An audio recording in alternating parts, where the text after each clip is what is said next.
You've got a tune to KEXP. You can find us at 90.3 FM in Seattle, streaming round the world at KEXP.org. I'm Cheryl Waters, live in the studios with Johnny Marr and his fantastic band. Welcome. It's nice to be here. Hi. I am absolutely in love with your new album, Call the Comet. I cannot play it enough. And you're going to start off with a couple of songs from that, yeah? Yeah, we're going to start off with a song called Bug. Should we do it now? Absolutely. Here we go.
You're listening to Johnny Marr live in the KEXP studios, playing a song from the new album called The Comet. That sounded fantastic.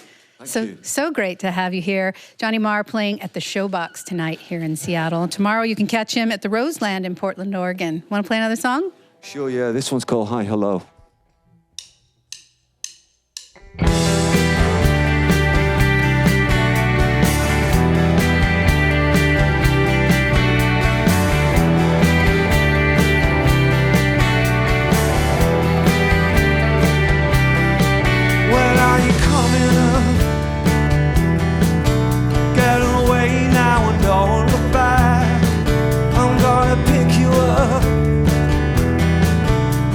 Say and you going so fast. When I see you coming down that line, see the future for tomorrow's child. And I'll find you when you're losing your mind and you can't let go. All the places, all the steps you climb, more off the beaten track. When you're falling and you keep on climbing, never look back. So hi, hello, whatever you need and wherever you go, I can't say no. One heartbeat, any place we run, and I see you coming down that line. See the future for tomorrow's child, and I'll find you when the lights are blinding and you can't get home.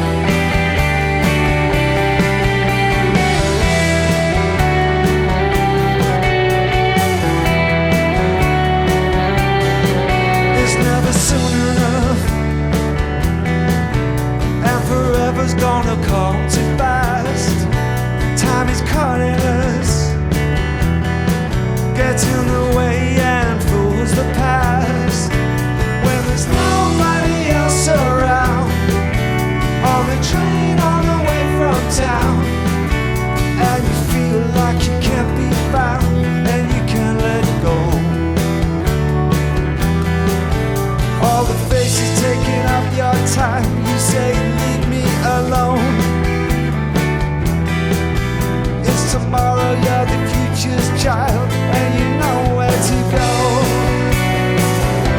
So hi, hello, whatever you need and wherever you go, I can't say no.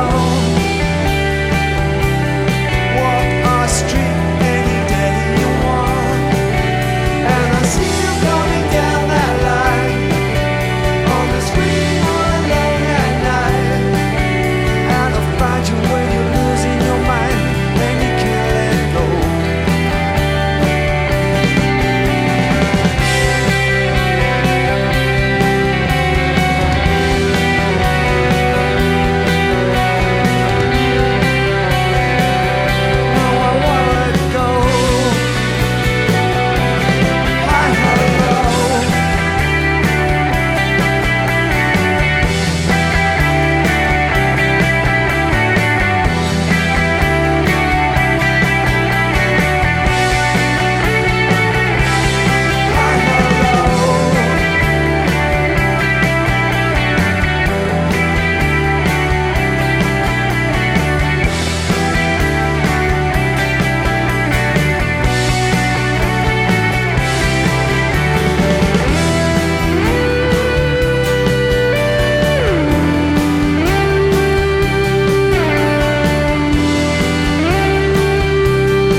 That is Hi Hello from the new Johnny Marr album. That sounds fantastic.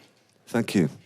I was lucky enough to see, well, I've seen you play a number of times, but I saw you in Seattle on your last two albums, The Messenger and Playland, and every live show that you play seems like you're just wanting it to be the best show that you ever played. You always bring so much energy to your live performance. Well, thanks. I'm glad that comes across because that is the way I feel, really. I think, you know, when you do a show, nothing else is really going on. There's been no past, no future. You're trying to really, really be in that moment. And partly because I think it's doing shows is just such a great event. It's such a great pastime, and it's a great thing to be able to do. And I like going to shows. So I'm not casual about it. I think that's the thing. Not to say that I take it seriously, but I just think it's a great thing to be involved in, you know. So, and I happen for a living to be very fortunate that for a living I plug my guitar into a very loud bunch of speakers, and people want to listen, and it's been that way for quite a long time now. So as more time goes on, that notion is kind of precious to me, really. And then other times you just go on, you're just trying to not screw up. You know, it's not always so conceptual. Well, we live in chaotic times, and I've heard you say before that you feel like art and music stands for hope, and that you do feel very privileged to be able to make that art and music, but you want that to come out through your music. Yeah, I mean, I think I always did associate music with hope. Doesn't necessarily have to be political, but, you know, from being a kid going out to school or college, or you know, getting on the train going to work or whatever, it just the music and following bands and everything just always used to sort of take me out of myself, really. And then as I got past just being into music, then all kinds of art did the same thing for me. So it's a way of kind of lifting you up, I think. So and you know, just come back to live shows again. I mean, that's the best thing you can get from a live show. That this sort of feeling of being kind of lifted out of your life for an hour and a half. That's a pretty powerful thing. So yeah, I still believe that music is about hope. Yeah, and of course when it's more directly message based, it can be very you know, there's specifically political or have an agenda, and there's been really, really good things done with that, you know, particularly since the post-war movement, whether it's the 60s, 70s, 80s, and current day. It's clear that you're an unbridled fan of music, and that goes back to your childhood. You listen to a lot of music, and it sounds really creepy to know so much about someone, but I've followed a few of your bands and been a fan for a long time, and I read your autobiography, Set the Boy Free. That's not creepy. That's nice. I wish more people knew about that stuff. But I know how much you love music and how important you feel like that relationship is with the fan. You knew at a young age that you wanted to be in a guitar-based band, even though you listened to a lot of styles of music. Tell me about that. Yeah, well, I think being a fan's a really... it's a cool thing, you know, and I don't think it's necessarily something that you need to kind of grow out of either. I try and sort of keep that flame, really, of being a fan alive. You know, in my case, excuse me, it was people like Patti Smith, really. And so that feeling of appreciation and admiration is... I know what that feels like, and I try and keep that going, you know, in myself. I don't see any reason why it shouldn't be there. But yeah, it started off as a very, very young kid, because my parents were really quite obsessive fans of music, and still are, and they bought records. So I grew up in a house of real music and record 45 freaks, you know. Oh, lucky you. Yeah, my parents were very young, so... yeah, so that kind of stuck with me, really, and I saw that behaviour from being very young, and yeah, so I grew up in a household, as I say, of real record freaks, and my parents still are, funny enough. They go out a lot and go see singer-songwriters and everything, so I don't really know any different, and I've never seen any reason to grow out of it, I don't think. Did they get out to your shows? Yeah, they do come out to the occasional show, yeah. Yeah. When did you pick up the guitar, and what was that like? Because so many musicians, very extremely proficient guitarists in their own right, say they can't do what you do. I mean, they can watch you on stage, but they can't replicate your sound. How did you develop that? I think, well, I started off as, you know, I got my first guitar when I was a little boy, and it was a toy. It was a little wooden thing, and it was my favourite toy, and I used to carry it around everywhere. You know, I was kind of obsessed with it, and you couldn't play anything on it, but I could just carry it around, you know, like a teddy bear or something, and cuddle it, you know. And so I did that, and then I was just, you know, I just needed one that I could learn to play on.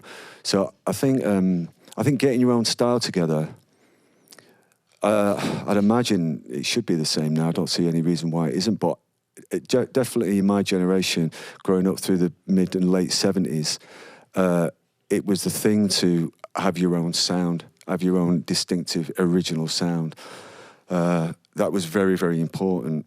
I guess I'd like to think it's still important for people now, but that to me was a paramount, really, and my friends too. And I grew up in an environment, the council estate that I grew up on, there was a load of guitar players, so I was very lucky that, you know, there was a lot of older guys who were real guitar aficionados. So my life was just always in the sort of pursuit of playing the guitar. But I'm not I don't think I'm a technical guitar player, but what I do is kind of sort of quite unique to me. So, yeah, quite a few guitar players. I've heard some people sort of talk about it like it's baffling, but some of the people that I've listened to over the years, they really are baffling. So I guess it's like trying to, in some ways, it's probably like trying to replicate someone's a signature or a thumbprint or something. You get kind of close to it, but you can't really quite do it. So it's just a combination of a life of obsession and accidental kind of getting some things wrong and doing things your own way, taking shortcuts that end up sort of sounding clever, maybe. You used the word lucky a minute ago, and I've heard you call yourself lucky in some interviews and writing, but you have also been clear to say that you went after your luck, and I felt that the specificity in that, the designation of that, was very interesting, because you can't just sit around waiting for luck, and you seem to be very inspired and driven. You've gone after your good luck. Yeah, well, I think a bit of that, quite a lot of that is growing up in a very working class family, to be honest. I think it's just almost, again, you know, there was no question in me. I wasn't even going to go to college, really. That wasn't really on the cards for sort of my generation of working class people, really. Only a handful of people did that. I just wanted to drop out and play the guitar. But, yeah, sort of driven, work ethic, I guess, luck. You know, there is that phrase like, the harder you work, the luckier you get. Maybe a little bit of that happened. But, and to be honest, desperation, I think. Desperation to get out of my sort of, the circumstances which seemed to me to be a future of boredom in the suburbs at the very best, you know, and being skint and being broke. So a combination of all that kind of crazy, almost mystical appreciation of music, which I think is not overstating things. I'm still like that now, and I'm okay with that. I do think there's a mystical side of music, and it's a bit too late for me to change that. That crossed with coming from a working class background and being broke, it kind of gets you off the couch and knocking on people's doors and sleeping in rehearsal room floors. And you know what, as well, all of that stuff was great to me. I couldn't wait to sign up for all of that. I was fine with sleeping on couches. It sounded great. It's worked out okay for you. Yeah. I sleep on a bunk right now. You certainly haven't let the grass grow under your feet, though, and you've been lucky to have a lot of great people supporting you, and clearly you love to collaborate. In fact, it'd be wonderful if you introduced your band. Sure, yeah. Well, me and the boys have been together now for about 7 years. Time goes by so quick. On the bass guitar is Ewan Grono. Ewan's from Cornwall, and we first worked together with, on the drums, Jack Mitchell, who's from Manchester. Ewan and Jack and I first worked together when these two guys were the rhythm section of a band called Haven, great band that I produced a while back. And then on guitars and keyboards is James Doviak, who co-produces the records with me. And me and James have been working together now for about 15 years now. Don't run away, James. Don't run away when I give you that news. We don't have enough hours in a day to talk about all the people that you have worked with, Haven, Marion, you produced, Modest Mouse, Pet Shop Boys, The Pretenders. It goes on and on and on, all the bands you've been in. I do want to talk for a second about one very cool collaboration. Late last year, I saw the most amazing video. It really was like a little documentary. You worked with Maxine Peake on that, The Priest. Can you talk a little bit about that? Yeah, sure. That's Maxine Peake is a very revered and respected actor out of the north of England. She's been around for about 15, 20 years or so now. She's been doing the stuff, Maxine. I had this idea of doing a different kind of music that wasn't so song-based, and I just knew I wanted to play guitar and get away from regular kind of songs. And I had this idea of spoken word over the top of it. And the very first sort of idea I had was Maxine, because who I didn't know then, but I was a fan of.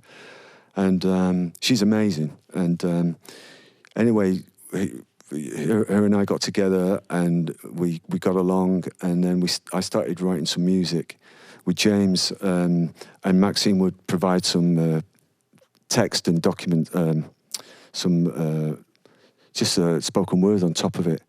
And anyway, The Priest came about because of a blog that was written by a writer who had found himself on the streets for quite a while.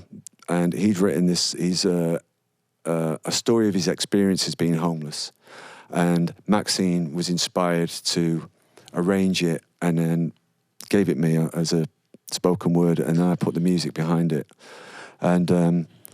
And it was great. It was a tremendous thing. It was like really inspired. There's other things that I've done with Maxine that hopefully we've got to finish when we get the time. She's always working on films.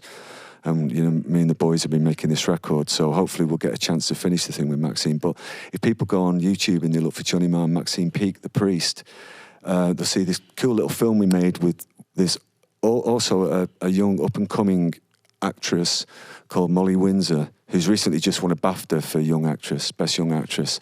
And Molly plays the part of this person out on the street to mine and Maxine's track, and it's pretty interesting. It's kind of an interesting sort of slant on what it's like living on the street. It's not what you would think it would be. So that was really inspiring, and it's nice that you mentioned it, because I wasn't sure whether people were as aware of it in the United States as they are in the UK, because it kind of went under the radar a little bit. So it's nice to be able to talk about it. It is really quite amazing, and Molly really is outstanding. Yeah, Molly's amazing. She's I guess she's 21, but as I say, she won a BAFTA for a very, very challenging and impressive role in a TV series called Three Girls, which was a true, very harrowing sort of story. So we were very, very lucky. That was kind of top of my wish list, was to work with Maxine, and that happened. And then when we did the track, I had this idea of working with Molly, and then she was up for it. So luckily the work's good enough for people to want to work on it. It's not just, you have to actually do something cool for people to want to do it. So that's when you have to roll your sleeves up and do something good. But the track's cool. Well, speaking of cool, Call the Comet, which is what you're here today playing and talking about, is so wonderful. And I know your second record was actually written while you were touring on the first record. So that was kind of a whirlwind. A few more years went by. Obviously, it sounds like you've been really busy, but you've said that this record's a little bit more dramatic, a little bit more emotional. Can you talk about that? Yeah. Well, that's right. Well, 2014, we put Playland out, and then we were touring, because it's really important to us, all four of us, that we're a live band, and it was always the intention to write Playland on the road. So anyway, we were touring that, and then I wrote a book in 2016, and then me and the fellas did the album in 2017. That brought us up to, that's why there was the gap between Playland and this one.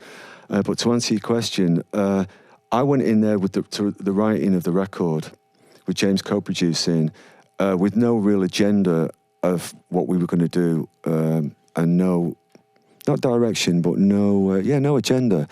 I just wanted to follow my feelings, really. And the world had changed quite a lot in the last couple of years. Both our countries had, there'd been a lot of upheaval and change. And I found that I was just kind of emotionally trying to escape in a way, really, just as a person, doing what I used to do when I was 15, which was write tracks to escape the outside world.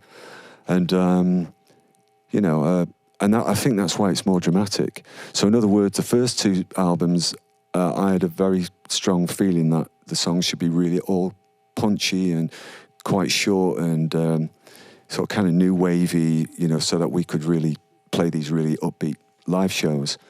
And because we called the comic, because I was just going in with blank piece of paper, nothing on tape. Oh, we had one song, Spiral Cities, which is in itself is quite dramatic. But I was kind of feeling, I guess I was feeling emotional and a bit dramatic, I suppose, because about halfway through the record, I realised that, the songs were sounding like that. And so it turned out by just following your instincts and not having a plan, that the record is different from the others. And it's seems to be quite popular. And I think when you do something that's got emotion in it, I'm very proud of the first two records. There's some great songs in it, but I think people react to emotional content. They can feel it, they can hear it in the melodies and in some of the words. And that song we just did, Hi Hello, maybe that wouldn't have made it on the first two records because it's very personal, it's a song, it's very about unconditional love, But, and I would have perhaps censored that on the first two records because I wanted to just not avoid singing about myself. But the more emotional bits on the record seems to be quite popular. So I might have to do more of that, singing about me. Just keep doing more. That's all we want. We're live here in the KEXP studios with Johnny Marr. Call the Comet is the brand new record. They're playing tonight at the Showbox here in Seattle. They've been so kind to come into the KEXP studios today, and they're going to play a couple more songs. Okay. This is one that people might recognize.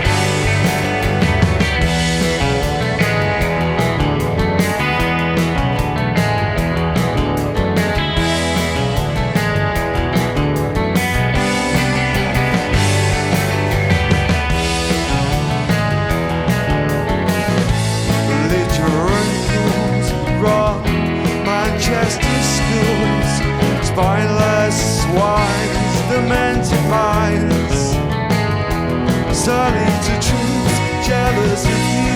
Same old joke since 1962. He does a military two-step down, an napalm minded. I wanna go home, I don't wanna stay. Give up education is a bad mistake. Excuse me from Jim, I've got a terrible cold coming on. He grabs me and devours, kicks me in the showers, and he grabs and devours. I wanna go home, I don't wanna stay.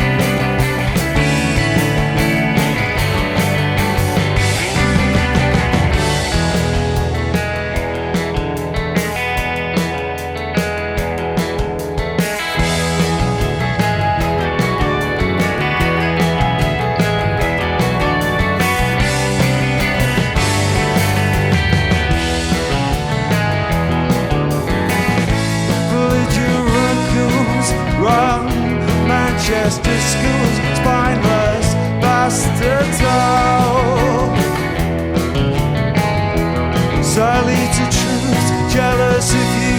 Same old jokes in 1982.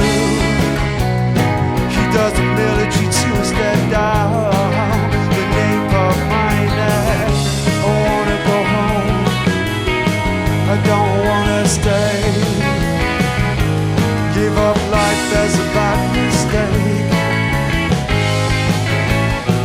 Please excuse me from Jim, I got a terrible cold coming on.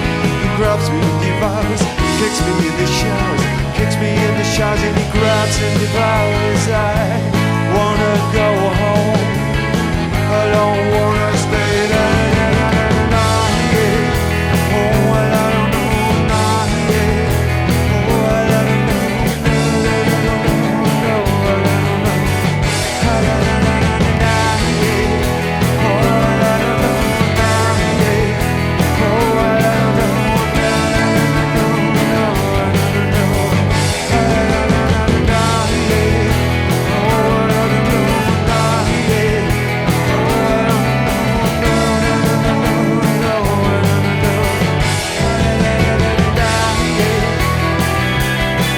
I don't know, no, no, no, no, I don't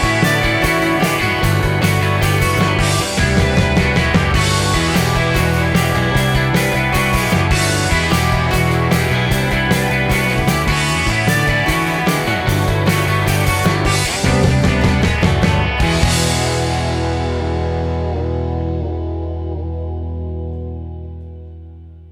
Johnny Marr live on KEXP. It's incredible to think that an album and songs written over 35 years ago have such staying power. And probably when you were in your 20s, I want to say you didn't know that you were going to be in this band for less than a decade that would go on to have legendary status and be beloved for decades. But when you talk about, and I read your book, you're like, it sounds like every band in Manchester feels like they're going to attain legendary status. You sounded like you signed up from the get-go, but you're so down to earth. It's just, well, I can't imagine what it feels like to be so beloved. Well, I don't really know how to answer that one, to be honest with you. I think the bit about people in Manchester, the culture that I came out of with the Smiths was a very, for a bunch of reasons that it's too long to go into, but was a very inspired kind of culture. There was Factory Records was in town, so all the bands that people kind of know about, New Order and Certain Ratio, Joy Division, etc., The Fall, blah, blah, that was all, everyone was living around the block from each other. Everyone was rehearsing in the same rehearsal rooms. And so I guess there was a sort of aspiration in a way, the bar was kind of high in terms of aspiration. I don't mean in terms of making a load of dough and being big, although when that became almost, what's the word, a prospect, then everyone just went for it. Of course, I'm thinking like New Order became a very big band and the Smiths became a very big band. But when we first started out, all those bands I mentioned, we were just, I guess, trying to be we're all trying to be relevant, what I would say street bands, after the punk movement. We were trying to do cool stuff that actually wasn't commercial. The commercial thing, everybody learned to write songs. Joy Division learned to write something like Love Will Tear Us Apart. The Smiths learned to write What Difference Does It Make? And, then you had Happy Mondays and The Roses and Oasis and all of that stuff that's been written about loads. But the culture we came out of was actually perversely uncommercial. And there's something very powerful in that. I think the bands you can tell the bands who are into it for something, let's put it this way, you can tell the bands who are into it just to be commercial. Fine, there's nothing, whatever floats your boat, that's fine. But the bands that, all the people I mentioned, we did revere the Velvet Underground and we revered Brian Eno and those kind of people. So it was a great, I'm getting very, very nostalgic now. You shouldn't have started me off. I'm feeling nostalgic right along with you. Of course, I love all those bands as well. But, there is something you spoke about, trusting your gut. And you were just playing music that you loved, maybe wanting to impress your friends. Get people out to shows. I think that's a great... Most musicians, certainly, maybe other artists, don't know about actors or comedians, I'd say, they just want to to impress their friends, really. The trick is making sure you've got some pretty discerning friends, really, I guess. But yeah, first and foremost, you want your mates to think that your band is cooler than the band that they just saw from London the night before, I think. We got all that one-upmanship, and then you end up with that incredible, rich music scene. Yeah. It must have been insanely wonderful to be a part of that.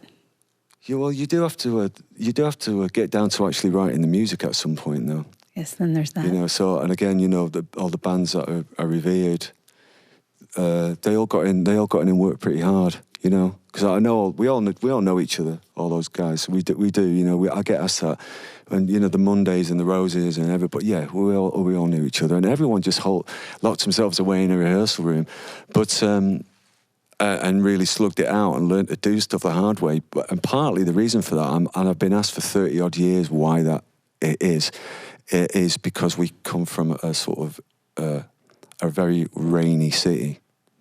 As we do here in Seattle. I know that, yes. And you asked me earlier if I grew up here, and most of my life, yeah. That's a big part of it. And when I first started coming to the United States, when I first visited Seattle, it did remind me of Manchester. And I lived in Portland, Oregon, when I joined Modest Mouse in 2005 for quite a number of years. Well, for 4 years or so. So I was up and down the coast there, and I still haven't changed that opinion, really. That Manchester, the relationship between Portland and Seattle is quite like the relationship between Sheffield and Manchester. Similar kind of vibe. Did you enjoy your time in Portland? Yeah, I loved it. It was great. Yeah, we're going there tomorrow, so I'm going to look up some friends and check out the food trucks. I know you're a huge soccer fan, football for you. Oh, we yeah. have a huge rivalry with the Timbers. We're very proud of our Seattle team, the Sounders. I know that. Please don't tell me you were rooting for the Timbers when you were living in Oh, Portland. I'm going to have to put my guitar down now. Listen, I'm going to Portland tomorrow, so I can't answer that. We do have Portland listeners. All right, I won't put you on the spot there. We're live here in the KEXP studios. Johnny Marr and his fabulous band are playing at the Showbox tonight, and they have one more song to share with us. Thank you. This is off the album Playland. This is called Easy Money.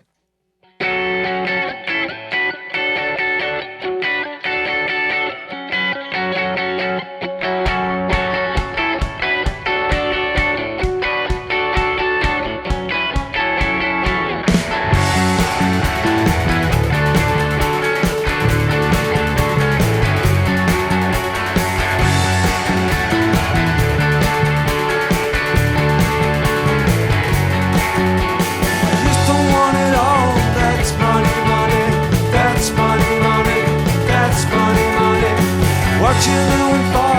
That's only money. That's money, money. That's money, money.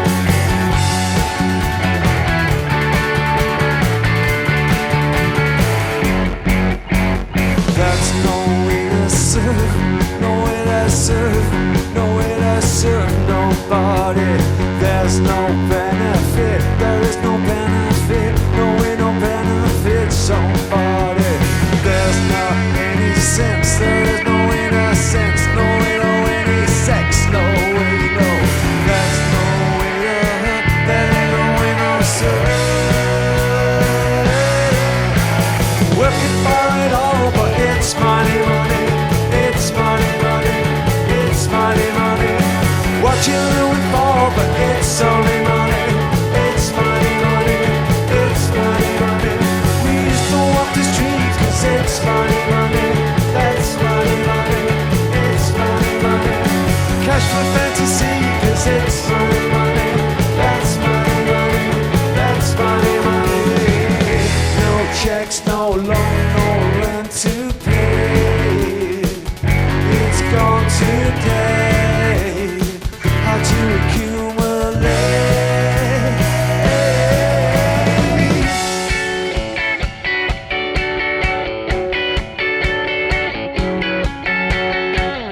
There's not any sense, there is no innocence, there is no commerce, no baby. It's all an expense, no way to pounds or cents, no way to ever burn nobody. It's just all expense.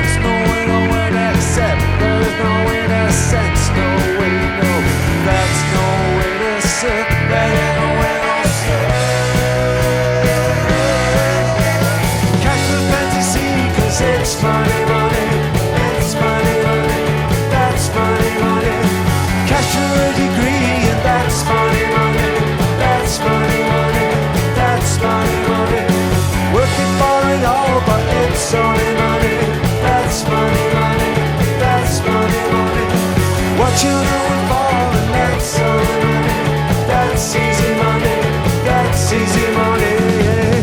No spends, no songs, no lays, no claims, and there's no pain to play.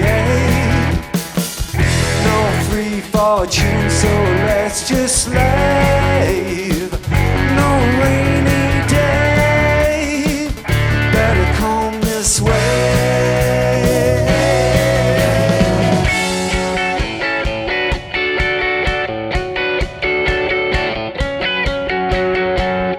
Working for it all, but it's money, money. It's money, money. That's money, money. Watching it fall, and that's only money. That's easy money. That's easy money. More commodity, cause it's money, money. That's money, money. That's money, money. Cash for fantasy, cause it's only money. That's easy money. That's easy money. Johnny Marr, live here in the KEXP studios, playing tonight at the Showbox here in Seattle. Call the Comet, great new album. So great to have you here. Been Thank nice you all being so here. much. Thanks for having us. You've got it tuned to KEXP Seattle.